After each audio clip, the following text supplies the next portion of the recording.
Kung biktima ka ng bank fraud recently or so many years ago, kailangan mong panoorin to ngayon din. Nitong nakaraan, nakausap ko yung isa sa mga matataas na opisyal ng isang kilalang organisasyon na ito, na kung saan, sabi niya sa akin ay ipapatawag na nila ang mga bangko na kung saan marami nabibiktima ng bank fraud. Kasi nagpasa kami ng mga information sa kanila regarding sa mga nabiktima ng bank fraud. At ayun, yung mga napasa namin information sa kanila, lalo na yung mga victims na nabiktima ng bank fraud, ay gagamitin nila para mapatawag itong mga bangko na ito, no?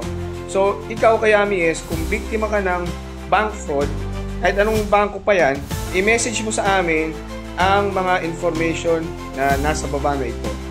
Yung iyong buong pangalan, yung iyong address, yung iyong full card number na nabiktima ng bank fraud, at saka yung pangalan ng bangko, no? So i-message mo yan ngayon sa amin, kasi this week ipapatawag na yung bangko nitong malaking organisasyon na ito dito sa Pilipinas para magkaroon ng pagpapaliwanag bakit ang daming nabiktima ng bank fraud sa kanilang bangko. Ano? Ikaw, kung gusto mong ihabol yung mga information na yan at ipasa namin yan dito sa organisasyon na ito, ay i-PM mo lang ako, at para malaman ng mga bangko na ito na maraming biktima ng bank fraud scandal dito sa Pilipinas.